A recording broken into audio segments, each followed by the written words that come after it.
오늘 말씀 계시록 9장 13절에서 21절까지 오늘 말씀 보도록 하겠습니다. 우리 따니아 자매님이 천천히 또박또박하게. 여섯째 천사가 나팔을 불 때 내가 들으니 하나님 앞에 있는 금제단의 네 뿔에서 한 음성이 나는데 나팔을 가진 여섯째 천사에게 말하기를 큰 강 유프라데스에 결박하여 놓은 네 천사를 풀어주라 하고 하니 그 네 천사가 풀려나더라. 그들은 사람들의 3분의 1을 죽이려고 그 연, 월, 일, 시를 위하여 예비해둔 자들이라. 기병대의 수는 이억이니 내가 그들의 숫자를 들었노라. 또 내가 환상 가운데 말들과 그 위에 탄 자들을 보았는데 그들은 뿔과 제신수와 유황으로 된 흉배를 지녔으며 말들의 머리는 사자들의 머리 같고 그들의 입에서는 불과 연기와 유황이 나오더라. 이 세 가지, 즉 그들의 입에서 나오는 불과 연기와 유황으로 말미암아 사람들의 3분의 1이 죽더라. 그것들의 힘은 그들의 입과 꼬리에 있으니 이는 그들의 꼬리가 뱀 같고 머리가 달렸으며 그것으로 상하게 함이더라. 그리고 이러한 재앙으로 죽지 않은 나머지 사람들은 자기들의 손으로 행한 행실을 여전히 회개치 않고 마귀들과 또 보지도 듣지도 걷지도 못하는 금, 은, 동, 돌과 나무로 된 우상들에게 경배하기를 그치지 아니하며 또 자기들의 살인과 마술과 음행과 도둑질을 회개하지 아니하더라. 아멘. 자, 오늘 계시록 우리가 9장을 지금 살펴보고 있습니다. 오직 믿음으로만 구원을 얻는다라고 그들의 종교적 교리 가르침을 확신하는 자들이죠. 그들에 대한 종교적 가르침에 속한 확신 가운데 있는 자들에 대한 그들의 내면의 마음의 상태가 어떻는가 하는 것을 지금 우리가 살펴보고 있습니다. 그래서 1절부터 9장 1절에서 우리가 전 시간에 살펴봤던 12절까지의 말씀은 교회의 내면적인 사람들의 마음의 상태가 어떻는가 하는 것을 살펴봤죠. 그래서 그들의 내면은 정욕에서 비롯된 욕망 또는 탐욕에서 비롯된 거짓들로부터 그들의 내면, 교회에 속한 그들의 내면이 곧 감관적인 형태로 다 바뀌었다 이렇게 설명을 드렸죠. 그럼 이 감관적인 형태로 바뀌었다라고 말씀하는 것은 한 사람의 내면이 그러하다는 말도 되거니와 또 그것이 지금 소위 말하는 십자가가 걸려있는 그 교회를 지칭하는 말이기도 하다는 것을 우리가 알 수가 있죠. 왜 그런가 하면 교회는 전체적으로나 부분적으로 한 사람으로 이루어져 있기 때문에 그렇습니다.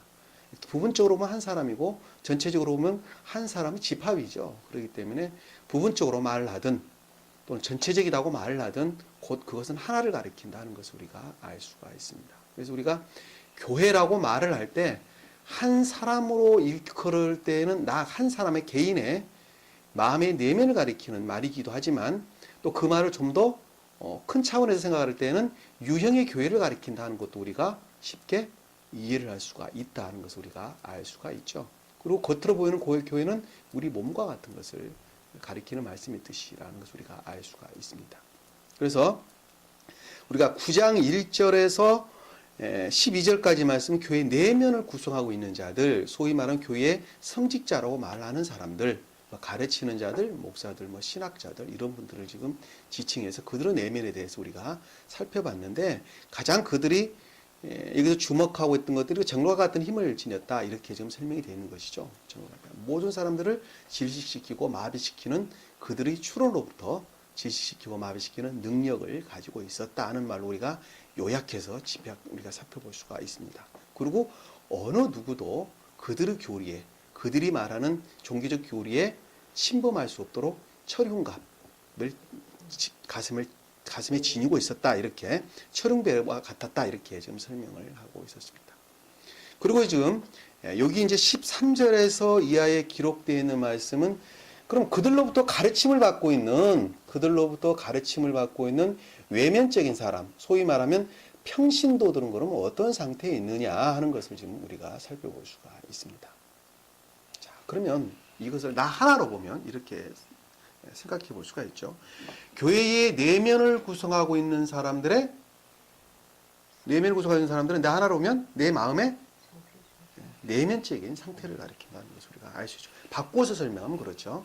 교회의 내면적인, 교회 성직자라고 일컫는 그분들을 가리키면 나 개인으로 보면 나 개인의 마음의 내면적인 상태인 것을 우리가 알 수 있죠. 내면적인 상태에 대해서 지금 우리가 9절에서 12절까지를 살펴봤단 말입니다. 나 하나라 개인으로 보면 그렇게 설명될 수가 있어요. 그리고 그 내면으로부터 겉으로 드러나는 겉사람에 관한 것을 한번 보자 이렇게 설명해 볼 수가 있겠죠.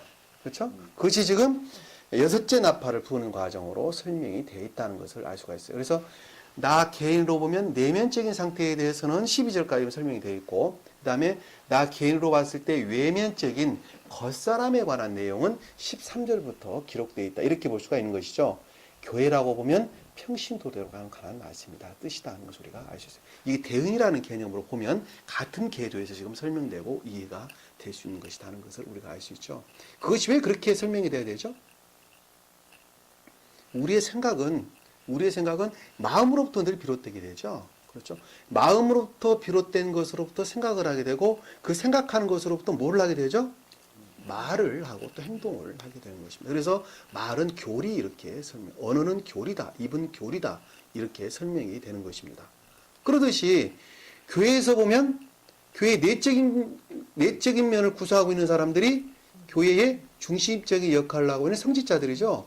그들의 가르침으로 가운데 있는 사람들이 겉사람에 속한 평신도다라는 것을 알 수가 있어요. 그럼 그들로부터의 가르침으로부터 교리가 나오는데 그 교리가 곧 삶이라는 것을 알 수 있단 말입니다. 이것이 한 사람으로 보면 같은 계도의 대응으로 이루어져 있다는 것을 우리가 알 수가 있어요. 그래서 교회라고 하는 것은 큰 의미에서는 많은 사람들이 집합체를 가리키는 말이나 개인 한 사람을 가리킬 때는 부분적으로 나 개인을 가리킨다는 것을 우리가 알 수가 있다. 그 여러분들이 말씀에서 이렇게 도출해낼 줄 알아야 돼요. 그 제가 좀 설명을 드리는 거예요. 지금 그 부분에 대해서. 왜 어디서는 왜 이렇게 설명을 하는데 여기서는 왜 상태라는 개념, 적용이라는 측면에서 설명을 합니까? 그렇게 말하면 그걸 분명하게 이해를 하고 있어야 된다는 거예요. 스웨덴보리는 지금 익스프레인이라고 하는 요한계시록 익스프레인이라는 책에서는 나 한 사람 개인이라는 차원에서 설명을 지금 하고 있는 것이고 여기서는 지금 교회라는 차원으로 바꿔서 설명을 지금 하고 있는 것입니다.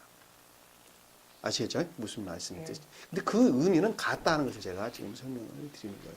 그걸 분별하지 못하면 헷갈리는 거죠.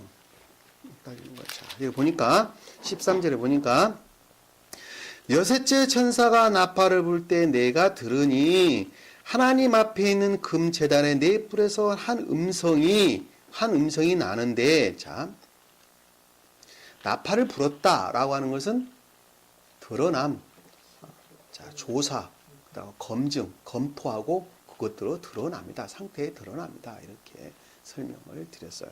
그리고 하나님 앞에 있는 금 제단 이렇게 지금 설명이 되고 있는데 여기서 금은 신령선으로서 주님을 뜻하는 거죠. 제단은 천계를 가리키는 말씀의 뜻이란 말이에요. 그러니까 신령선으로서 주님을 가리킨다. 신령선과 또는 신령진리로서 다시 말하면 주님의 신령인성으로서 또는 신령인간으로서 주님을 가리킨다. 이렇게 설명해 볼 수가 있다는 것을 우리가 알 수가 있습니다. 그래서 네 뿔에서 한 음성이 나는데 네 뿔이라는 것은 자, 뿔이 어디 났어요? 머리에? 머리 가장 외쪽으로 드러나 있는 뿔이죠. 주님의 능력을 가리킨다는 것을 우리가 알 수가 있어요. 네, 뿔은 주님의 능력. 자, 4라고 하는 숫자는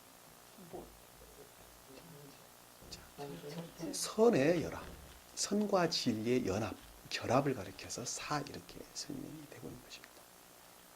우리가 3분의 1이 다 죽었다라고 하는 것은 진리 측면에서 모든 것들의 소멸을 4분의 1이라는 것은 선의 측면에서 모든 것들의 소멸을 가리킨다. 이렇게 설명을 드렸죠. 그러니까 이 4라고 하는 것은 선의 측면에서 설명하고 있는 것을 알 수 있어요. 그러니까 주님의 선에서 비롯된 주님의 능력 이렇게 설명하면 알 수가 있겠죠. 그 신령 진리를 가리킵니다. 진리는 능력으로부터 나오는 것이죠.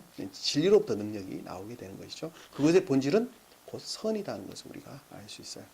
여기서 음성이 나오는데 음성이 나왔다라고 하는 말씀의 뜻은 그것들의 가르침이죠. 가르침. 음성이다라고 하는 것은 가르침을 뜻합니다. 여기 헬라의 원어에 보면 빛을 내다, 뭐 빛이다, 환하다, 뭐 이런 뜻을 담고 있어요.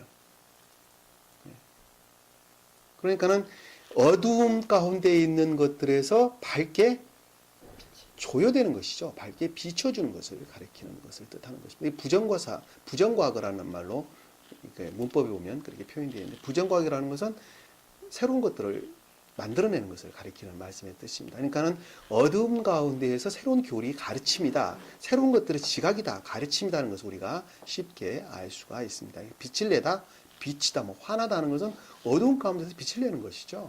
그리고 그것을 비치는 것이고 환하게 밝게 빛나는 것이죠. 그러듯이 그것들의 가르침이다. 알지 못했던 것들에 대한 새로운 가르침이다 하는 것을 우리가 문맥 흐름으로가 쉽게 알 수가 있으리라고 봅니다. 무엇으로부터? 능력으로부터, 주님의 능력으로부터. 선에서 비롯된 주님의 능력으로부터 우리가 안다 하는 것을 우리가 알 수가 있습니다. 자, 14절에 보니까 나팔을 가진 여섯째 천사가 말하기를 그 다 깨닫고 이해를 했어요. 자, 조사를 했는데 깨닫고 이해를 했습니다. 그것들의 드러남이 보였어요. 큰 강 유프라테스에 결박하여 놓은 네 천사를 풀어주라고 하니, 자, 네 천사가 유프라테스 강에 결박돼서 묶여져 있단 말입니다. 지금 이게 무슨 뜻일까요? 자, 네 천사는 좋은 뜻에서 좋은 의미로, 자, 천사는 신령 진리다 이렇게 설명이 되죠. 내 살아가는 것은 선이라고 그랬죠. 선. 그러니까는 신령 선과 신령 진리가 지금 다시 말하면 교회에 속한 선과 진리가 천계에 속한 선과 진리가 하나님을 사랑하고 이웃을 사랑해야 될 그 마음이 다 같은 말씀의 뜻이에요. 그것이 어디에 매여 있어요, 지금? 유프라테스 강에 매여 있단 말입니다. 유프라테스 강 우리가 뭐라고 그랬죠, 그동안에? 뭘 어떻게 배웠어요? 자, 가장 외적인 것들에 속한 것을 가리킨다 그랬죠? 가장 외적인 것들로부터 비롯된 좋은 뜻에서 합리적인 것. 우리가 이렇게 설명해 볼 수가 있습니다. 자, 에덴 동산의 아담교회에 대한 설명을 할 때, 태국교회에 대한 설명을 할 때, 에덴 동산에서 발원하여 동산을 적시고, 자, 주님의 신령 사랑에서 비롯된 지혜와 총명이죠. 에덴 동산을 적였다. 근데 그 네 편으로 흘렀는데, 하나는 비손강이었고, 하나는 기혼강이었고, 또 하나는 히데겔이었고, 또 하나는 유프라테스강 이렇게 설명이 되어 있단 말입니다. 여기서 비손강은 의지 측면에서 모든 것들을, 기혼강은 이해 측면에서 모든 것들을, 그 다음에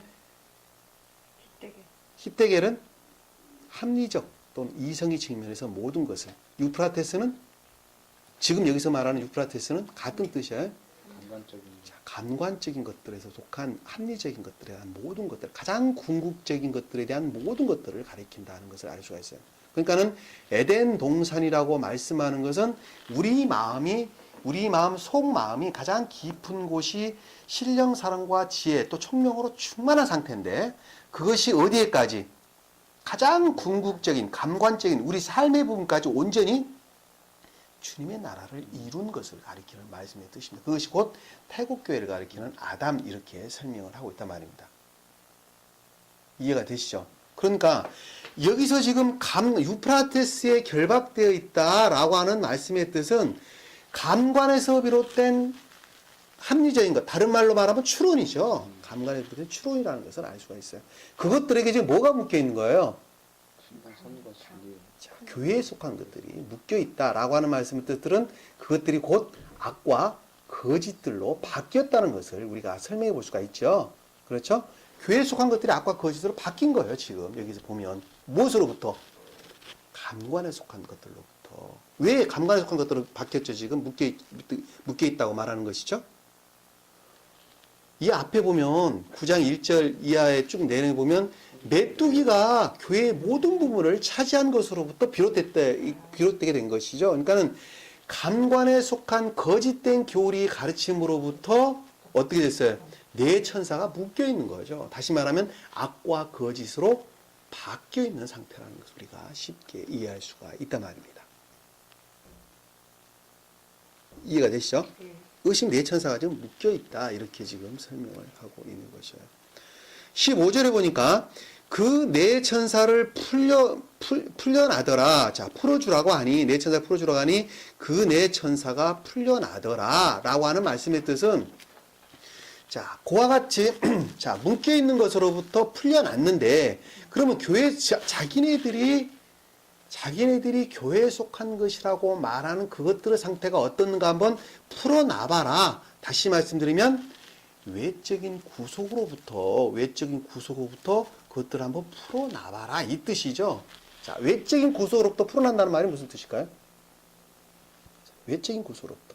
지금 교회에 속한 자들이 그들 스스로 교회를 이루고 있다고 생각을 하고 있어요. 그리고 그런 것들은 그들의 감관에서 비롯된 것으로부터 추론하는 것으로부터 말씀이 이화되고 변질되었고 그것들 곧 말씀이라고 하는 것으로부터 모든 사람들을 전과 같이 죽이는 권세와 능력을 가지고 있었죠.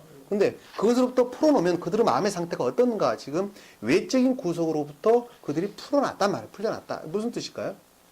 외적인 구속이다. 그러니까 그 추론 그런 거에 매여 있는 사람 중에는 또 선 안에 있는 사람들. 내 마음의 상태는, 자, 마음의 상태는 나는 악하죠. 지금 악한 사람들이란 말이죠. 감관에서 비롯된 것으로부터 주님께 속한 것들은 아무것도 없고 육적이고 세상적인 것들, 그리고 그것들에 속한 정욕과 탐욕, 욕망, 기쁨 이런 것들에 지금 젖어서 산단 말입니다. 그리고 나를 사랑하지 않는 자는 어느 누구도 사랑을 하지 않는단 말입니다. 근데 그들이 외적인 구속 상태에 있음으로 말미암아 늘 이웃을 사랑하는 것처럼 가장하고 살고 있죠, 지금.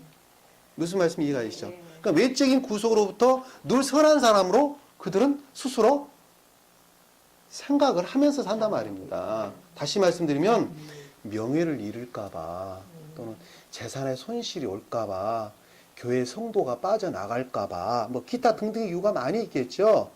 네? 자, 그것들로부터 그들이 지금 구속이 되어 있는 거예요. 그것들로부터 감관적이고 육적이고 세상적인 것 이런 것들로부터 그들은 늘 구속을 지금 당하고 있단 말입니다. 구속되어 있단 말입니다. 그러니까 그런 것들을 한번 풀어놔봐라. 그런 것들을 완전히 제거를 해봐라. 그럼 이들의 모양이 어떻게 되는지 한번 보겠다. 이런 말씀으로 지금 우리가 설명을 해서 이해를 할 수가 있겠다는 것이죠. 요즘 대부분 사람들이 다 저를 포함해서 다 마찬가지죠. 다 마찬가지입니다. 비록 우리가 지금 말씀을 배우고 있습니다만은 그와 같은 것들을 벗어나가는 그런 과정인 것을 우리는 부인할 수가 없습니다. 그럼에도 불구하고 지금 개신교에 속한 사람들, 오직 믿음만으로 구원을 얻는다라고 말하는 그분들의 속성은 늘 외적인 구조로부터 선한 채, 외적인 구조로부터 착실한 채, 외적인 구조로부터 선을 행하는 사람처럼, 신령한 사람처럼 늘 그렇게 그들은 살고 있다는 것을 우리가 알 수가 있단 말입니다. 우리가 천계에 가면 그 외적인 것들은 다 벗어나게 되죠. 외적인 구조는 왜? 겉사람으로부터 비롯된 것들이기 때문에 그것들은 다 깨끗하게 다 소멸되고 맙니다. 그리고 뭐만 남게 돼요?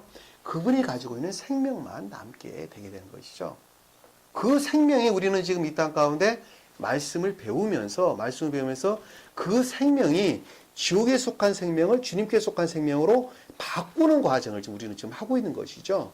근데 개신교에 속한 오직 믿음만의 교리에 있는 사람들은 그 생명의 작업을 하고 있어요? 안 하고 있어요? 전혀 못하고 있단 말입니다. 왜? 말씀을 알지도 못할 뿐만 아니라 그렇게 하고자 하는 애정도 없기 때문에 그렇다는 것을 우리가 쉽게 알 수가 있단 말입니다. 그러니까 그 상태를 한번 열어서 보자. 그럼 외적인 구소로부터 그들을 벗어나보자. 벗겨나보자. 이 말씀을 뜻을 지금 네 천사를 풀려나더라. 이렇게 지금 설명을 주고 있다는 것을 우리가 알 수가 있습니다. 그들은 사람들의 3분의 1을 죽이고, 자, 그들은 사람들의 3분의 1을 죽였다라고 하는 것은,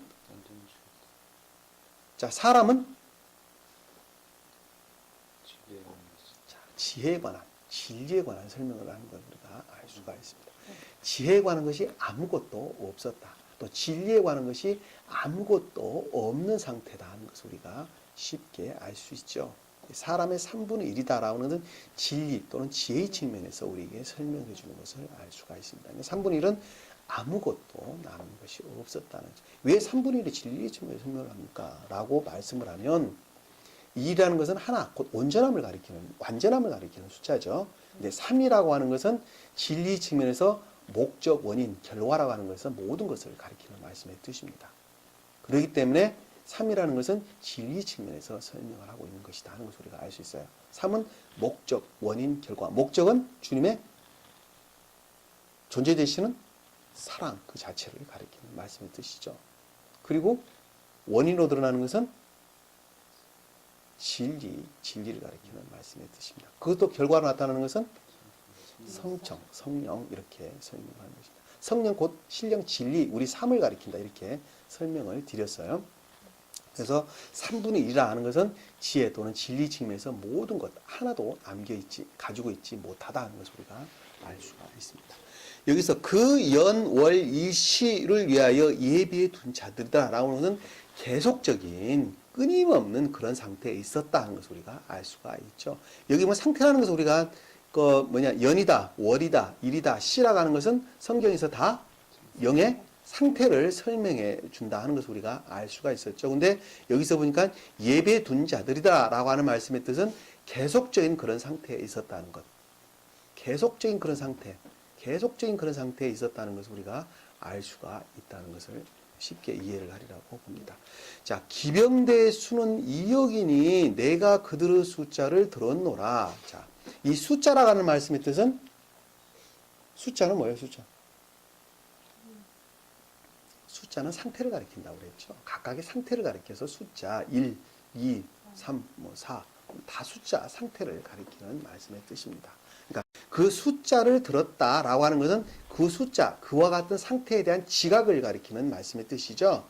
자, 숫자를 들었다고 하는 말씀의 뜻은 귀로 지각하는 부분을 눈으로 보았다고 하는 것은 이해의 측면을 가리킨다는 것을 우리가 쉽게 알 수가 있습니다. 그래서 그들의 숫자를 들었노라 라고 하는 말씀의 뜻은 그와 같은 상태에 대한 지각을 가리킨다는 것을 우리가 알 수 있어요. 그 상태가 어떤 거냐면 기병대는 수는 2억이었다 이렇게 설명을 하고 있어요. 기병대는 말의 군대죠. 말의 군대는 그것이 곧 말씀에서 비롯된 교리가 기병대죠. 좋은 뜻에서. 자, 말씀에서 비롯된 교리가 기병대인데, 자, 말씀의 이해와 총명에서 비롯된 교리가 기병대예요. 여기서는 반대의 뜻으로 뭐예요? 자, 말씀을 잘 못 알고 알지 못하는 추론에서 비롯된 거짓이다 하는 것을 알 수가 있단 말입니다. 거짓이다. 반대의 뜻으로 보면 아시죠? 말씀은 다 두 가지 뜻을 담고 있다. 하나는 선한 뜻과 하나는 악한 뜻을 담고 있다. 나 하나라는 사람이 선을 행할 때는 선한 사람이 되지만 내 한 사람이 악을 행할 때는 악한 사람이 되듯이 이 말씀이라고 하는 것도 항상 좋은 뜻만 담고 있는 것이 아니라 선한 뜻과 나쁜 뜻을 같이 담고 있습니다. 그래서 선한 뜻에 대한 설명일 때는 주님에 관한 설명이 되는 것이고 악한 뜻에 대한 설명일 때는 지옥에 관한 설명이 되는 것입니다. 아시겠죠? 자, 여기서 보니까 그 기병대가 수가 2억이다라고 하는 그것들이 무수히 많다라는 뜻이죠. 2억이라는 것은 헤아릴 수가 없었다. 무수히 많다. 그것들이 전부 다였다라는 말씀의 뜻이라는 걸 우리가 쉽게 알 수 있으리라고 봅니다. 이 말씀 이해가 되시죠? 또 내가 환상 가운데 말들과 말 그 위에 탄 자들을 보았는데, 자, 여기서 보니까 말들과 그 위에 탄 자들을 보았는데 라고 하는 말씀의 뜻은 말들이라는 것은 그와 같은 총명 가운데 있는 자들이죠. 그와 같은 추론 가운데 있는 자들이 말들이죠. 그 이외에 탄 자들이라는 것은 그와 같은 것들을 생명으로 가지고 있는 자들을 가리켜서 그 위에 탔다 이렇게 마음의 가장 깊은 내면에 그와 같은 생명을 가진 자들을 가리키는 말씀이었습니다. 위라는 말은 헬라어로 보면 에피라는 말씀입니다. 에피라는 것은 위에라는 뜻인데 마음의 중심을 가리키는 말씀의 뜻이에요. 그리고 앞에 보면 환상 가운데라고 하는 것은 안에, 그들의 마음 안에, 마음 안 가장 깊은 곳에라는 뜻이에요. 그러니까 붙여 설명하면 그렇게 되는 거예요. 아셨죠? 이 가운데라는 안이라는 뜻을 담고 있어요. 안이라는 그 마음의 내면, 깊은 내면을 가리키는 것이고 위라는 것은 그 마음의 한 중심을 가리키는 말씀의 뜻입니다. 가운데 말들과 그 위에 탔다라고 하는 것은 그들의 마음 깊은 곳이 그 추론에 비롯된 것들로 가득 찼다는 말씀의 뜻이죠. 그 말씀의 뜻이 그것들에 대한 지각이라는 보았다라고 하는 것들은 그들의 마음의 상태에 대한 지각이죠. 지금 그들의 추론에서부터 비롯된 그들의 심령의 상태, 마음의 상태에 대한 보았다, 이해, 깨달음을 뜻한다는 것을 우리가 알 수가 있다. 이 환상이라는 말이 나왔는데 이 환상이라는 낱말의 뜻은 헬라의 원어에 보면 찾아내다, 주목하다, 관찰하다 이런 뜻을 담고 있어요. 눈 또는 시각 이런 뜻을 담고 있습니다. 그것이 곧 환상 이렇게 이야기를 하는 거예요. 그러니까는 영안으로 영적인 눈으로부터 그것들을 관찰했죠. 주목하고 찾아냈어요. 그것을 갖다가 환상 이렇게 이야기하는 것입니다. 헬라 원어를 보면 이렇게 우리가 설명해서 쉽게 알 수 있었어요. 그것을 보았더니 자 깨닫고 이해를 했더니 자 그들은 불과 제신수와 유황으로 된 흉배를 지녔으며 자 불은 사랑이죠. 근데 반대의 뜻으로 자애, 반대 뜻으로 자애죠. 불은 주님의 신령 사랑인데 사랑과 반대되는 자애, 자애로부터 정욕과 탐욕, 욕망들이 나오게 되죠. 일단 제신스라고 하는 말씀의 뜻은 자줏빛이라는 뜻인데 자줏빛, 또 보랏빛 이렇게 말하는데 자줏빛. 다시 말하면 신령 진리에 반대되는 거짓이라는 것을 우리가 알 수가 있죠. 야, 거기에서 비롯된 유황. 유황이 뭐예요? 유황. 자, 유황이라는 것은 탐욕, 정욕, 욕망을 가리키는 말씀의 뜻입니다. 여기서 불과 제신수와 유황으로 된 흉배를 지녔으며 라고 하는 것은 그들의 생명이 자에서 비롯된 거짓과 또 그것으로부터 된 탐욕, 전욕, 욕망 가운데 있었다라고 하는 것을 말씀해 주는 거예요. 이 흉배라는 것은 갑옷, 흉갑을 뜻하는 것이죠. 철저하게 고와 같은 상태에 있는 것들을 가리킨다는 것을 우리가 알 수 있어요. 그리고 어떤 외부로부터도 그것들을 침입을 못하게 하는 그들의 보호다 하는 것을 우리가 알 수가 있죠. 그건 쉽게 우리가 이해를 할 수 있으리라고 봅니다. 자, 말들의 머리는 사자들의 머리 같고, 자, 말들은 그들의 추론에서 비롯된 지혜죠. 자, 말은 그들의 총명에서 비롯된 추론인데, 지혜인데, 소위 말하면 말씀을 그들이 추론했고, 그 추론으로부터 비롯된 그들의 지혜인데, 그들이 사자들의 머리 같고, 라고 하는 것들은 모든 것들을 휘어잡고 휘둘리는 능력이죠. 그것들이 곧 그와 같은 지혜, 능력을 가지고 있다는 말씀이 듭니다. 사자들이 머리 같고 이렇게 설명을 했어요. 자, 그것으로부터 그들은 높은 자나 낮은 자나 부한 자나 가난한 자나 많이 배운 자나 못 배운 자나 대통령이나 국무총리나 할 것 없이 모든 사람들을 다 휘어잡는 그들의 능력을 가리키는 말씀의 뜻입니다. 무엇으로부터 능력을 잡는 거예요? 그들은 궁극적으로 자, 말씀으로부터 그들은 그 능력을 잡는 것입니다. 말씀에서 비롯된 추론으로부터 잡는 것이죠. 왜? 그들은 깨닫는 지혜가 없기 때문에 그것들에게 휘어잡힘을 당하는 것이죠. 이것이 만약에 말씀에서 비롯되지 아니었단다면 그들은 소설책 갖고 잡을 수는 없잖아요. 삼국지 갖고 잡을 수는 없잖아요. 그렇죠? 자, 이 말씀을 추론하는 것으로부터 그렇게 모든 사람들을 휘어잡는 것입니다. 그래서 여기서 총명, 말이라고 하는 것은 말씀으로부터 비롯된 추론을 가리키는 말씀의 뜻이죠. 소설책에서 비롯된 추론이 아니라는 거. 아시는 말씀이죠. 그래서 말이라는 말씀이 그래서 나오게 되는 것입니다. 자, 사자들의 머리 같고 그들의 입에서는 불과 연기와 유황이 나오더라. 이렇게 좀 설명했습니다. 여기서 입이라고 하는 말이 나왔는데 입은 우리가 그동안에 자, 우리는 입은 뭐 하는 역할을 하는 거죠? 우리 몸에서 입은 먹거나 말하거나 먹고 또 아까 설명드렸죠. 우리 마음 깊은 곳에 생명이 있는데 그 생명이 겉사람 속에 전이가 되고 자, 이해 속에 전이가 되고 이해 속에 전이가 되는 것들이 말로서 겉으로 그 표현을 하게 되죠. 그들의 교리 가르침이죠. 소위 말하면 교리 가르침 이렇게 설명해 볼 수가 있습니다. 그것은 원어에 보면 더 예민한, 더 예리한, 뭐 칼날 이런 뜻을 담고 있어요. 자, 그것이 곧 말씀으로서 비롯되기 때문에 그 말씀이 칼날과 같이 예리하죠. 예리합니다. 그것이 곧 말씀으로부터 비롯된 것처럼 그들은 보이기 때문에 그것이 굉장히 예리합니다. 그렇죠? 입에서는 그러니까 그와 같은 것들에서 불과 연기와 유황이 나오더라 라고 하는 것들은 사람들을 죽이는 능력이죠. 교리, 날카로움, 칼날, 뭐 예리함 이런 사람을 죽이는 능력인데 그것이 그들의 자아에서 비롯된 거짓으로부터 나오는 정욕과 탐욕과 욕망 같은 것들이었다는 것을 우리가 쉽게 알 수가 있습니다. 자, 자아에서 비롯된 거짓으로부터 불과 연기와 자아에서 비롯된 거짓으로부터 그들의 탐욕, 욕망, 무슨 정욕, 쾌락 뭐 이런 것들이 나오게 됐다는 것을 우리가 쉽게 이해할 수가 있습니다. 자, 19절에 보니까 18절에 보니까 이 세 가지는 이 세 가지가 뭐였죠?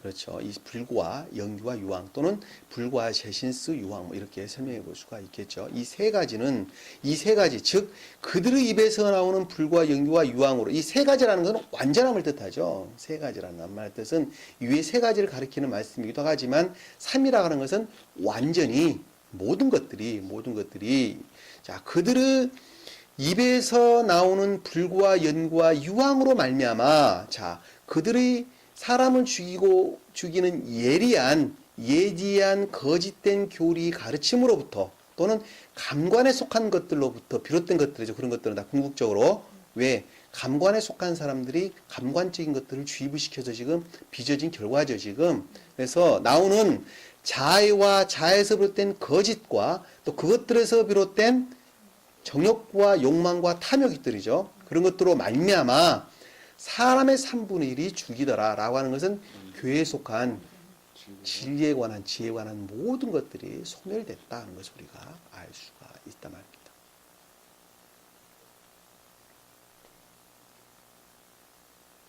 명확하죠? 지금 이 교회 실상하고 우리가 조금 더 다를 바가 없다는 것을 우리가 알 수가 있습니다. 주님께서는 우리에게 무엇으로 교회를 이룬다 그랬어요? 주님께서 너희는 내 살과 내 피를 마시지 아니하면 너희 안에 생명이 없다. 생명 곧 교회를 가리키는 말씀의 뜻인데 오늘 여기서 주님이 우리 주신 말씀을 한번 복음서에서 한번 찾아보도록 하겠습니다. 그럼 교회가 뭐가 교회인가? 이것은 곧 지옥이었는데 지금 지옥이었는데 교회가 뭔가 한번 살펴봅시다. 요한복음 6장 한번 봅시다. 요한복음 6장 22절에서 25절 말씀합니다.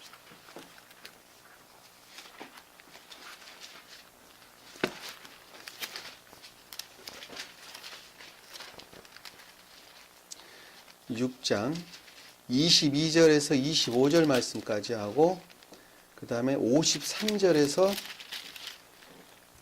66절까지 말씀. 좀 시간 보면 좀 길긴 합니다만 별로 어려운 건 아니니까 우리 노영재님이 22절에서 25절까지 먼저 읽으시고 그리고 53절에서 66절까지는 우리 영은자매님이 읽으시죠. 그 다음날 바다 건너편에 서 있던 무리가 제자들이 탔던 배 한 척 외에는 다른 배가 없었던 것과 또 예수께서 제자들과 함께 그 배로 가시지 않고 제자들만 떠난 것을 보았는데 그럼에도 불구하고 다른 배들이 티베라로부터 주께서 감사드리신 후 그들이 빵을 먹던 곳으로 가까이 온지라. 그러므로 무리가 예수나 제자들이 그곳에 없는 것을 보고 그들도 배를 타고 예수를 찾으러 카퍼나움으로 갔더라. 그들이 바다 건너편에서 주를 만나 말씀드리기를 라삐여 언제 여기에 오셨나이까? 라고 하니 아멘. 네, 아멘. 자, 53절에서 66절까지. 영은자는 예수께서 그들에게 말씀하시기를 진실로 진실로 내가 너희에게 말하노니 너희가 인자의 살을 먹지 않고 또 그의 피를 마시지 아니하면 너희 안에 생명이 없느니라. 내 살을 먹고 내 피를 마시는 자는 누구든지 영원한 생명을 가졌나니 내가 그를 마지막 날에 살리리라. 이는 내 살은 참된 양식이요 내 피는 참된 음식임이라. 내 살을 먹고 내 피를 마시는 자는 내 안에 거하며 나도 그 사람 안에 거하느니라. 살아계신 아버지께서 나를 보내셨고 내가 아버지로 말미암아 사는 것 같이 나를 먹는 그 사람 역시 나로 말미암아 살리라. 이것은 하늘에서 내려온 빵이라. 너의 조상이 만나를 먹고 죽은 것과 같이 아니하니 이 빵을 먹은 자는 영원히 살리라고 하시니라. 이런 일들은 주께서 카퍼나움에서 가르치실 때에 해당해서 말씀하신 것이라. 그때에 주의 제자 중 많은 자들이 이 말씀을 듣고 말하기를 이 말씀은 어렵도다. 누가 그것을 들을 수 있겠느냐고 하니라. 예수께서는 제자들이 이 일에 관하여 수군거리는 줄 속으로 아시고 그들에게 말씀하시기를 이것이 너희에게 거침이 되느냐? 그렇다면 인자가 전에 있었던 곳으로 올라가는 것을 너희가 본다면 어찌하려느냐? 살리는 것은 영이니 육은 전혀 무익하니라. 내가 너희에게 한 말들은 영이요 생명이라. 그러나 너희 중에는 믿지 아니하는 자들도 있느니라고 하시니 이는 예수께서 믿지 아니한 자들이 누구며 자기를 배반할 자가 누구인지 처음부터 아셨습니다. 또 주께서 말씀하시기를 그러므로 내 아버지께서 허락하신 자가 아니면 아무도 내게 올 수 없다고 내가 너희에게 말하였노라고 하시더라. 그때부터 제자들 중 많은 자들이 물러가고 더 이상 주와 함께 다니지 아니하더라. 아멘. 아멘. 자, 여기 보면 가버나움이 나오는데 이 가버나움이라고 지금 나오는데 이 가버나움은 갈릴리 바다 서북쪽에 자리하고 있는 바닷가 옆에 있는 작은 마을입니다. 마을. 자, 그 말의 뜻이 무엇이냐면 가버나움이라고 하는 상태의 영의 상태인 것을 우리가 알 수 있어요. 가버나움이라고 하는 상태에 속한 영이에요. 지금 어떤 상태냐면 영의 상태가 지금 가버나움 상태란 말씀이 뜻이에요. 근데 이 가버나움이라는 말을 헬라 원어를 보면 슬퍼하다, 애도하다 이런 뜻을 담고 있어요.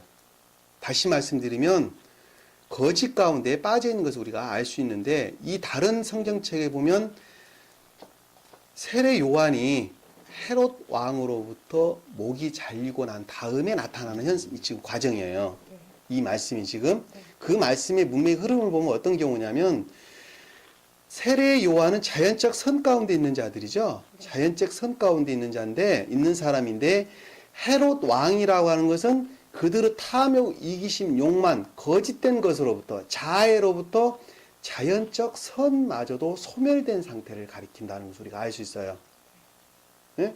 그런데 이들이 지금 갈릴리 바다 서북쪽이라고 하는 가나안 땅, 가버나움이 있었다고 하는 말씀의 뜻은 겉사람에 속한, 기역지에 속한 지식 가운데 있는 자들이라는 것을 알 수가 있어요. 상태라는 측면에서 보면 그러는 거예요. 머릿속에 정리가 되셨죠? 어떤 상태에서 지금 이 기록되어 있는 말씀인가 하는 것을 머릿속에 그리시면 돼요. 그러니까 내가 지금 세상 가운데 빠져 살아요. 그리고 자연적 선마저도 없어요. 그럼에도 불구하고 이 말씀을 지식적으로 조금 알고 있어요. 지식적으로 성경 말씀은 예수님은 십자가에 못 박혀 죽으셨단다. 그리고 우리 죄를 대신해서 죽으셨단다. 그리고 신약은 어떻고 구약은 이런 거란다. 라고 하는 지식적이라는 측면에서 조금 알고 있어요. 아시겠죠? 자, 그 상태에서 지금 이 말씀을 기록되어 있어요. 그리고 지금 이들은 예수님을 좀 따라다닌단 말이에요. 많은 무리들이. 왜 따라다니냐 하면, 왜 따라다녔죠? 기적고. 그렇죠. 주님을 따라다니면 세상적 것들을 채워줄 것 같거든요. 그러니까 교회 열심히 나가면 어떻게 돼요? 복 받을 것 같거든. 사업도 잘 되고, 건강하고, 자식도 좋은 대학교 가고, 뭐 어쩌고저쩌고, 집도 좋은 집 사고, 뭐, 이 긴다 등등 이유로 복 받을 것 같거든요. 그러니까 지금 주님을 따라다니는, 교회에 나가는 그런 형국의 지금 상태인 것을 우리가 쉽게 알 수가 있어요. 그래서 제가 지금 22절에서 25절 말씀, 그래서 제가 읽으라고 지금 말씀을 드리는 거예요. 자, 여기 보니까 그 다음 날에 그와 같은 상태의 변화인데, 바다 건너편에 서 있던 무리가 제자들이 탔던 배 한 척 외에는, 자, 배라고 하는 것은 아까 우리가 성경에서 지식이라 그랬죠. 자, 지식인데 제자들은 교회에 속한 것들이라고 제가 설명을 드렸어요. 그러니까는 교회에 속한 지식들이 지금 있단 말이에요. 제자들이 교회에 속한 지식들이 있는데 다른 배들은 없었다라고 하는 것은 그 지식들을 지금 갖고 있었다는 상태죠. 갖고 있어. 다른 배는 없었어요. 지식을 갖고 있었어요. 근데 예수께서 제자들과 함께 그 배로 가지 않고 제자들만 떠난 것을 보았다. 자, 예수는 여기서 신령 인성으로서 주님을 가리키는 말씀. 신령 인성이라는 것은 말씀으로서 주님을 가리킨다. 같은 뜻이에요. 그러니까는 말씀에 대해서 전혀 깨닫고 이해하는 것이 없었다는 것을 우리가 알 수 있어요. 지금 주님이 좀 떠났다 이렇게 지금 설명을 하고 있단 말입니다. 자, 23절에 보니까 자, 그럼에도 불구하고 다른 배들이 티베리아로부터 주께로 감사드린 후 그들이 빵을 먹었던 곳으로 가까이 온지라. 자, 여기 보면 주께 감사드린 후 그들이 빵을 먹었던 것은 오병의 역사가 지금 일어났던 곳이죠. 이곳이 여기는 중생 거듭남의 상태를 지금 가리키는 말씀의 뜻이에요. 그렇죠? 바닷가로부터 주님 그것을 좀 보여주셨어요. 너희가 말씀의 가르침으로부터 선과 진리로 충만해져서 그것으로부터 온전히 주님 나라를 이루는 과정을 오병의 역사를 통해서 우리에게 보여줬고, 그 다음에 칠병의 역사는 시험의 과정을 통해서 주님 나라를 이루는 과정을 우리에게 지금 보여줬어요. 두 가지 측면을 지금 보여줬어요, 우리에게. 여기서 지금 오병의 역사를 지금 우리에게 설명을 주고 있는 것을 볼 수가 있단 말입니다. 그리고 24절에 보니까 그러므로 예수나 제자들이 그곳에 없던 것을 보고, 자, 예수와 제자들이 어디 없었어요? 그러니까 거듭남, 중생이나 측면에서 전혀 없었죠. 여기 보면, 자, 거듭남, 중생이나 측면에서는 그들은 전혀 가깝게 있지 않았단 말입니다.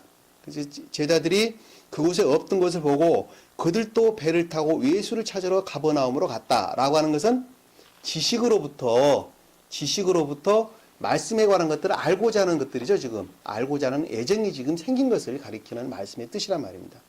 문맥이 그럼 아시겠죠? 이 보면 그들이 바다 건너편에서 주를 만나 말씀드리기를, 자, 바다 건너편에서 주를 만났다라고 하는 말씀의 뜻은 선이 무엇인지 진리의 무엇인지에 대해서 그들이 지금 깨닫고 지각하는 것을 가리키는 말씀의 뜻이죠. 그렇죠? 근데 이게 지금 전혀 지각을 하지 못했어요. 왜? 주님에 대해서 랍비라고 지금 이야기를 하고 있단 말입니다. 그렇죠? 그들이 지식으로부터 주님을 안다고 말을 했으나 그들은 주님을 전혀 알지를 지금 못하고 있는 상태라는 우리가 쉽게 알 수가 있어요. 언제 이게 오셨나이까? 라고 지금 말을 하는데 그분을 가리켜서 랍비여 이렇게 지금 설명을 하고 있단 말입니다. 그러니까 주님에 대해서 선이 무엇이고, 안 그러면 여기서 주여 이렇게 이야기를 했었어야 되겠죠. 그들이 만약에 바르게 깨닫고 이해를 했었단다면. 근데 지금 랍비라 이렇게 설명하는 것은 전혀 알지를 못하고 있었다 말씀의 뜻이에요. 그리고 지금 이제 이들을 향해서 주님께서 가르치기 시작하는 상태가 지금 쭉 아래 기록되는 말씀의 뜻입니다. 다시 말씀드리면 말씀의 내면으로부터 그들이 깨닫는 것을 지금 설명해 주고 있는 말씀의 뜻인데, 그 중에서 우리가 53절 이하를 한번 살펴보겠다. 그 안에서 수도 없이 많은 내용이 좀 기록되어 있는데 다 볼 수 없으니까 중요한 부분만 우리가 살펴보도록 하겠습니다. 자, 예수께서 그들에게 말씀하시기를, 자, 가장 깊은 곳에서부터 그들이 깨닫고 지각을 했어요.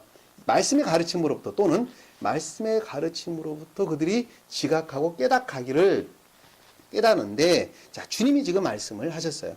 주님 말씀하시기를 진실로 진실로 내가 너에게 말하노니, 자, 진실로 두 번이라는 것은 이것은 진리라는 것이죠. 이것은 생명이고 진리다. 이것은 불변한다. 확실하다. 자, 신령, 확증 이런 말로 설명을 낼 수가 있겠습니다. 내가 너희에게 말하노니, 자, 지각을 하고 깨달았는데 너희가 인자의 살을 먹지 않고, 자, 인자의 살이라는 것은 인자는 성경에서, 자, 말씀을 가리킨다. 말씀의 가르침으로부터 선을, 그리고 또 피를 마시지 않으면 진리를. 자, 말씀의 가르침으로부터 선과 진리가 너희 안에 다시 말하면 선행과 진리라고 하는 생명이 너희 안에 없으면, 그 말로 바꿔 쉽게 설명할 수가 있겠죠.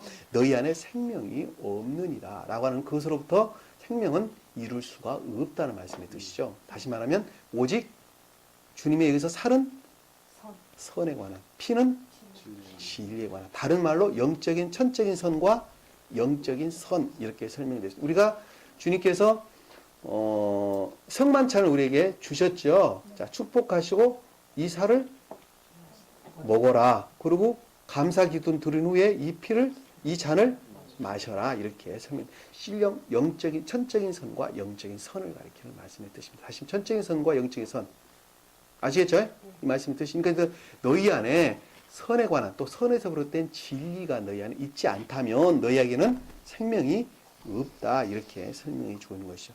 너희가 내 살을 먹고 내 피를 마시는 자는 누구든지 라고 하는 말씀의 뜻은 그와 같이 생명 가운데 있는 자, 마신다는 것은 전유되는 것을 가리키는 말씀의 뜻이죠. 주님으로부터 내 안에 전유되는 것을 가리키는 것을 마셨다. 이렇게 설명이 되고 있는 것입니다. 주님의 생명이 내 안에 임유되는 것, 전유되는 것을 가리키는 말씀의 뜻입니다. 영원한 생명을 가졌나니 내가 그를 마지막 날에 살리리라. 자, 그것으로부터 영생을 얻는다. 영원한 생명을 갖는다는 건 영생을 얻는다는 말씀의 뜻이죠.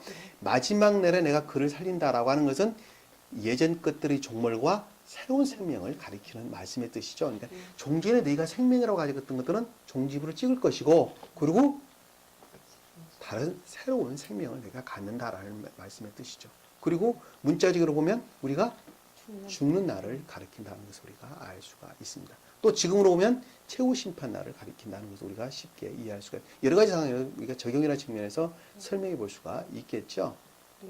자, 그 다음에 이는 내 살은 참된 임료다라고 하는 것은 그것은 내 살은 참된 양식이다라는 것은 그것은 신령 선이다 하는 것을 주님부터 비롯된 신령 선이다 하는 것을 말씀해 주고 있는 거죠. 내 피는 참된 음료다 하는 것은 주님부터 비롯된 신령 진리다 하는 것을 우리가 알 수가 있습니다.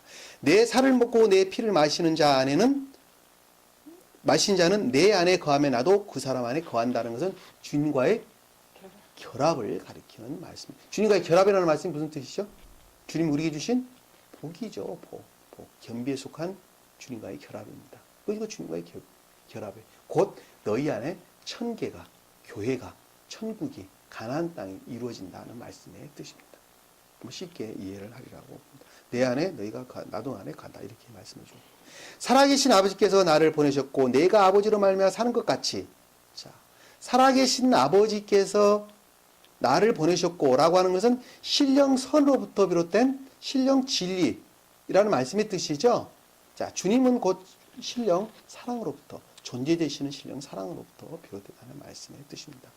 비롯되고 내가 아버지로 말미암아 사는 것 같이라는 것은 주님 안 자신이 존재되신 분과 하나라는 말씀의 뜻이죠. 결합되어 있는 하나라는 말씀의 뜻입니다. 그러니까 존재되신 그분이 곧 예수 그리스도였고 그분이 곧 예수 그리스도 그분이 곧 존재되신 그분이었다는 말씀의 뜻이죠. 사는 것 같이 나를 먹는 그 사람 역시 나로 말미암아 살리라라고 하는 것은 나 또한 그들과 하나 되겠다. 주님이 나와 한 몸인 것처럼 나도 그들과 영적으로 보면 육은 떨어져 있으나 상태라는 측면에서 보면 이미 한 몸을 이루고 있다. 그래서 우리는 죽으면은 주님의 몸을 이루는 거대 인간이라고 하는 우리는 주님 몸을 이루는 제가 늘 비유해서 말하는 세포와 같은 사람이다. 우리가 이렇게 설명을 해드려요. 그 주님 몸을 이루는 것이죠. 이해되시죠? 네. 자. 이것은 하늘에서 내려온 빵이라 하늘에서 내려온 빵이라는 것은 신령 사랑 주님으로부터 비롯된 사랑이다 하는 것을 우리가 선이다 하는 것을 우리가 알 수가 있죠. 너희 조상이 만나를 먹고 죽은 것 같이 아니하니 자 여기서 보니까 주님께서 이스라엘 백성에게 뭘 줬죠? 만나를 줬어요. 메추라를 줬는데 그들은 그것을 먹고 어떻게 됐어요? 1세대들은 다 죽었죠. 1세대들은 죽었죠. 다 무엇이 그들이 만나를 먹고 죽은 것 같다라고 하는 것은 감관에서 비롯된 것으로부터 이스라엘 백성 1세들이 왜 광야에서 다 죽을 수밖에 없었어요? 그들은 겉사람에 속한 사람들이기 때문에 죽을 수밖에 없었죠. 그들은 어떤 것? 그 2세들을 위한 도구로서 그들은 쓰여진 것들이죠. 이해가 되시죠? 그러니까 여기서 만나라는 것은 겉사람으로부터 감관에서로부터 말씀을 깨닫고 이해하는 것이죠. 말씀을 깨닫고 이해하는 것을 만나 이렇게 지금 설명이 되고 있어요. 만나를 먹고 죽은 것 같지 아니한다라는 것은 겉사람으로부터는 생명을 얻지 못한다는 말씀의 뜻이에요. 겉사람으로부터 말씀을 깨닫고 이해하고 한다는 것은 그것으로부터 생명이 없다는 말씀의 뜻이죠. 왜 그러냐면 이스라엘 백성들은 그런 것들을 살리는 방법이 뭐였었죠? 장대 위에다가 노뱀을 달아놓고 그것을 쳐다봤다라고 하는 말씀의 뜻은 자연적 선 안에 있는 자는 구원을 다 받았다는 말씀의 뜻입니다. 감관에 속한 사람들이지만 그럼에도 불구하고 자연적 선 안에 있는 사람들, 세례 요한과 같은 사람들은 다 구원을 받았다라는 말씀의 뜻이죠. 자, 선거 자체는 주님으로부터 비롯된 것이기 때문에 그렇습니다. 자, 먹고 준 것 같지 아니하니 이는 빵을 먹는 자는 영원히 살리라 라고 하는 것은 신령선, 자, 신령선으로부터 주는 영원한 생명을 진리로부터 생명을 얻는 것이 아니고 우리는 선으로부터 생명을 얻는 것입니다. 진리는 선을 전달해주는 도구죠. 진리는 선을 전달해주는 도구입니다. 그래서 이 두 개는 떨어질래야 떨어질 수가 없는 것입니다. 만약에 진리가 없다 한다면 우리에게 선이 올 수가 없죠. 없습니다. 그래서 이런 일들은 주께서 가버나움에서 가르치실 때 회당에서 말씀하신 것이라고 하는 그와 같은 영의 상태에서 아까 제가 설명드렸죠. 제 처음에 그와 같은 영의 상태에서 이와 같은 것들에 대한 깨달음이다 하는 것을 우리가 쉽게 알 수가 있었어요. 그런데 그 밑에 보니까 그때 주의 제자 중 많은 자들의 이 말씀을 듣고 말하기를 이 말씀이 어렵도다 라고 하는 말씀의 뜻은 무슨 말인지 몰랐다는 말씀의 뜻이죠. 왜 그러니까 랍비어 이렇게 설명을 하고 있는 것입니다. 알지를 못했어요. 누가 그것들을 들을 수 있겠느냐라고 하는 그것들에 대한 지각이 전혀 없었다 하는 것을 알 수가 있어요. 예수께서는 제자들이 이 일에 관하여 수군거리는 줄 속으로 아시고라고 하는 그들의 마음의 내면으로부터 속으로 아시고라고 하는 말씀의 뜻은 그들의 마음 내면으로부터 그것을 시인하고 고백할 수 없는 상태라는 것을 우리가 알 수가 있죠. 자, 시인할 수 없고 고백할 수 없는 상태라는 것을 우리가 알 수 있습니다. 그들에게 말씀하시기를 이것이 너에게 거침이 되느냐라고 하는 것은 그들에게 생명이 될 수 없다는 것이죠. 그들의 마음의 상태와 반대가 된다는 말씀의 뜻이 이 거침이 되느냐 이렇게 지금 묻고 있다는 말씀의 뜻입니다. 지금 설명이 너무 확연하죠. 쭉 설명되어 있는 말씀의 뜻이 너무 명확하게 지금 드러나고 있습니다. 자, 그러니까 62절에 보니까 그렇다면 인자가 전에 있던 곳으로 올라가는 것을 너희가 본다면 어찌하느냐라는 말씀의 뜻은 말씀의 가르침으로부터 거듭남, 곧 개혁되고 중생되는 것에 대한 가르침으로부터 너희가 깨닫고 이해한다면 어떻게 하느냐는 말씀의 뜻이죠. 자, 보느냐는 어찌하느냐, 본다면 어찌하느냐, 이 말씀의 가르침으로부터 중생한다, 거듭난다는 것을 너희가 보았단다면 어찌하겠느냐, 라는 말씀의 뜻이죠. 그것들에 대한 가르침이라는 말씀의 뜻, 다시 바꿔 말하면, 말씀의 가르침이라는 것은 곧 개혁되고 중생되는 것, 다시 말하면 거듭남에 관한 설명이라는 것을 너희가 보았다면, 그 말씀은 살리는 것은 영이니 육은 무익하니라 라고 하는 말씀의 뜻은 육에 관한 내용이 아니라 영의 생명에 관한 말씀을 기록하고 있다라는 말씀의 뜻을 앞에서 보면 인자가 이렇게 설명을 지금 하고 있는 거예요. 그것은 곧 중생, 거듭남에 대해서 설명을 하고 있다는 말씀을 지금 우리에게 보여주고 있는 말씀의 뜻이죠. 자, 본다면 그래서 육은 무익하니라 이렇게 설명을 하고 내가 너에게 말하는 것은 영이요 생명이다 이렇게 설명을 하고 있습니다. 그러니까 주님께서는 우리에게 살리는 것은 육에 관한 것이 아니라 육적이고 세상적인 것들에 관한 것이 아니라 감관에서 비롯된 것들이 아니라 주님으로부터 비롯된 선에 관한 진리에 관한 생명에 관한 영에 관한 것을 우리에게 설명을 해주고 있다. 그것이 곧 말씀의 가르침이다 하는 것을 우리에게 지금 위에서 인자가 전에 있던 곳으로 올라가는 것을 너희가 본다면 이렇게 지금 설명을 주고 있는 거예요. 주님이 영화 되신 과정을 기록하고 있기 때문에 그런 거예요. 네? 인자는 곧 주님 자신을 가리키는 말씀 드시죠.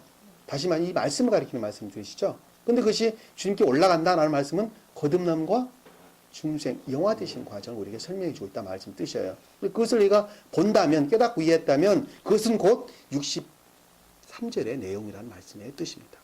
아셨죠? 자, 64절에 보니까 그러나 너희 중에라는 말은 이게 에크란 낱말을 써요. 에크란 낱말. 이 에크란 낱말의 뜻은 먼못으로부터라는 뜻이에요. 먼못으로부터.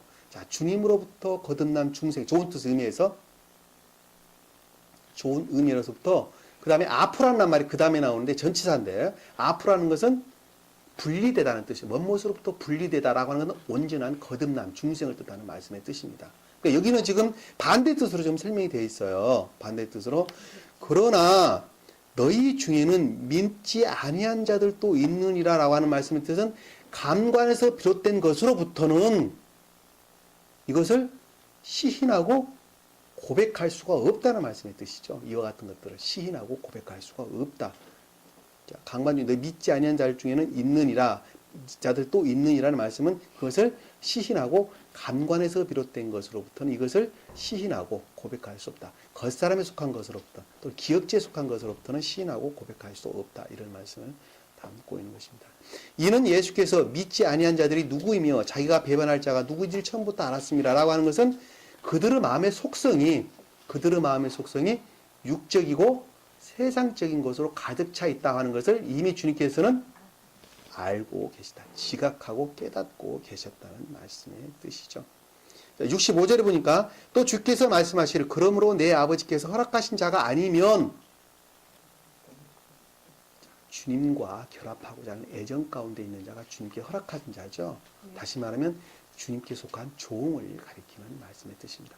말씀의 가르침으로부터 선한 삶을 살고자 하는 자, 그 자가 종이죠. 그 자가 주님께서 허락한 자, 이렇게 설명하는 것입니다. 그 자가 아니고서는 그 사랑은 나로부터 비롯된 것이 아니라 주님으로부터 비롯되기 때문에 그렇습니다. 허락하신 자가 아니면 아무도 내게 올 수 없다고 내가 너에게 말하노라고 하시더라. 주님과 결합될 수 없다는 말씀의 뜻이죠. 오직 주님께서 허락한 자만 주님과 결합되기 때문에 그렇습니다. 자, 66절에 보니까 그때부터 제자들 중에 많은 자들이 물러가고 더 이상 주와 함께 다니지 아니하더라. 라고 하는 말씀의 뜻은 그들은 감관에 속한 사람들, 그리고 그들의 육적이고 세상적인 것들을 쫓고 사는 정욕과 탐욕, 이심, 욕망 가운데 사는 사람들은 절대로 이 말씀을 시인하고 고백하지 아니했다는 말씀의 뜻이죠. 그러면 지금 이게 우리 요즘에 지금 교회라고 하는 상태에서 보면 전혀 다를 바가 없죠. 자, 그들의 속성으로부터는 절대 이 말씀을 시인하고 고백할 수가 없다는 것을 쉽게 알 수 있습니다. 이게 지금 주님께서 우리에게 복음서를 통해서 우리에게 말씀을 지금 해주고 있는 말씀의 뜻이라는 것을 우리가 잘 알 수가 있습니다. 자, 본문으로 돌아가서 자, 19절에 보니까 그들의 힘은 그들의 입과 꼬리에 있으니, 자, 그들의 교활한 교리 가르침이죠. 꼬리라는 것은 내적으로나 외적으로, 이 꼬리는 궁극적인 것들을 가리키는 말씀의 뜻인데, 이 꼬리라는 것은 내면과 연결되어 있죠. 머리로부터 한 통으로 연결되어 있는 것이 꼬리입니다. 그래서 내적으로나 외적으로 모든 것들을 가리키는 교활한 교리 가르침을 뜻하는 것입니다. 아시겠죠? 교활한 교리, 아주 교활하고 허무맹랑한 망상적인 뭐 이런 뜻을 담고 있다는 것을 우리가 알 수 있어요. 교활하고 허무맹랑한 아주 망상적이죠. 도저히 제정신으로 말할 수 없는 그런 상태인 것을 우리가 쉽게 알 수 있습니다. 근데 그들의 꼬리가 뱀과 같고라고 하는 것은 뱀은 감관적인 것들로부터 비롯됐다는 말씀의 뜻이죠. 뱀과 같고 머리가 달렸다라는 것은 감관에서 비롯된 그들의 지혜죠. 지혜. 감관에서 비롯된 추론으로부터 말씀을 추론하는 총명이라고 말하는 그들의 말씀의 추론으로부터 비롯된 지혜다는 것을 우리가 알 수가 있어요. 달렸으며 그것으로부터 상하게 함이더라 라고 하는 것은 그것으로부터 무엇이 교회에 속한 3분의 1이 사람들의 3분의 1 교회에 속한 선에 관한 진리에 관한 지식들이 교회에 속한 것들이 모든 것들을 소멸시키는 그들의 힘이 나왔다는 말씀이 뜻이죠. 무엇으로부터 나왔어요? 궁극적으로니까? 그렇죠. 감관에서 비롯된 감관적인 것들로부터 육적이고 세상 것들을 쫓는 것으로부터 그것들이 교회의 모든 부분을 차지하는 것으로부터 중심을 차지하는 것으로부터 교회에 속한 것들이 완전히 다 소멸됐다. 그래서 여기서 상함을 입었더라. 상하게 함이더라. 라는 말로 좀 설명이 되고 있는 것입니다. 그렇죠. 내적으로나 외적으로 모든 것들로 대표하는 것이죠. 20절에 보니까 그리고 이런 재앙으로 죽지 않는 나머지 사람들은, 자, 이런 재앙이라는 것은 이와 같은 연병이죠, 연병. 이와 같은 역병. 연병이라 역병. 이와 같은 역병, 이와 같은 병이죠. 자, 이와 같은 것들. 그러니까는 자에서 비롯된 거짓과 그런 것들에서 비롯된 탐욕, 이심, 욕망 이런 것들은 궁극적으로 감관적인 것에서 비롯된 것들이죠. 근데 그런 것들로부터도 죽지 않는 사람들이 있었어요. 참 대단한 사람들이죠. 끈질긴 사람들이죠. 자, 이런 것들 죽지 않은 사람인데 죽지 않은 나머지 사람들은 자기들의 손으로 행한 행실을 여전히 회개치 않고 라고 하는 말씀의 뜻은 자기 스스로로부터 행한 행실이라는 것은 자기 스스로부터 그것이 진리이다고 스스로 행하는 자들을 가리키는 말씀의 뜻이죠. 무엇으로부터? 자기 손으로부터. 다시 말하면 그들 또한 감관에서 비롯된 행실이라는 것을 우리가 알 수가 있어요. 자기 스스로 주님부터 비롯된 것이 아니라 자기 손이라는 것은 자기 스스로의 능력으로부터 나는 이것이 선이다. 이것이 진리이다고 그들 나름대로 스스로 확증한 자들을 가리킨다는 것을 우리가 쉽게 알 수가 있답니다. 회개치 아니었다라고 하는 것은 그것이 잘못된 것인지 모르고 또 그것이 악이라는 것을 전혀 시인하지 아니하고 고칠 생각도 전혀 하지 않는 자를 가리키는 말씀의 뜻이죠. 회개하지 아니하고 마귀들과 보지도 듣지도 걷지도 못하는 금은동 돌나무로 된 우상들에게 경배하기를 그치지 아니하며, 자, 마귀들이라는 건 거짓을 뜻하는 것이죠. 그리고 보지도 듣지도 걷지도 못한다는 것, 본다라고 하는 것은 말씀에 대한 이해죠. 자, 듣는다는 것은 말씀에 대한 지각이죠. 근데 그들은 지금 전혀 그러지 지금 못하고 있는 게 반대의 뜻으로 걷지도 못한다는 것은 그것으로부터 또한 생명도, 자, 삶이라는 측면에서 걷는다라고 하는 말씀은 성경에서 다 삶이라는 측면에서 상태를 가리키는 말씀의 뜻입니다. 내가 어디를 간다라고 하는 말씀은 상태, 우리 생명의 상태, 삶이라는 측면에서 상태의 상명을 가리켜서 걷는다 이렇게 설명을 하고 있어요. 그랬더니 못하는 금, 은, 돌과 나무 이렇게 생긴 금은 반대의 뜻으로 악, 은은 반대 뜻으로 자, 동은 구리, 동. 자연적 선인데 반대의 뜻으로 삶에 속한 악이죠.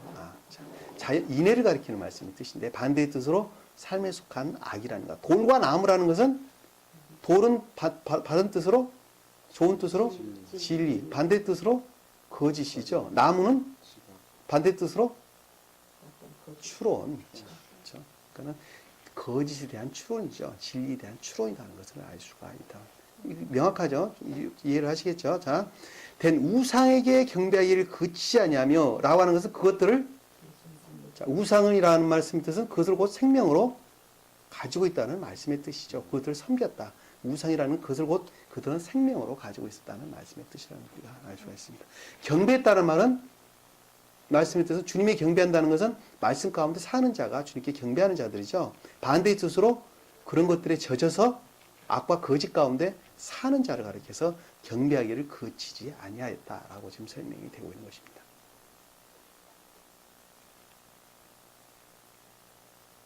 명확하죠? 이해할 수 있겠죠? 또 자기들이 살인과 마술과 음행과 도둑질을 회개하지 아니하더라 라고 하는 말씀은 살인은 선에 대한 모독이죠. 모독. 그다음에 마술은 거짓 증거를 가리키는 말씀의 뜻입니다. 음행이라는 것은 진리의 이화를 가리키는 말씀의 뜻이죠.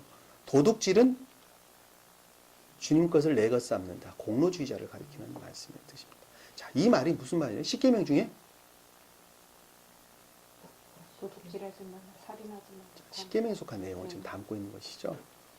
이 말씀의 뜻이. 그러니까 십계명이 완전히 거역된 상태라는 것을 우리가 쉽게 이해를 할 수가 있습니다.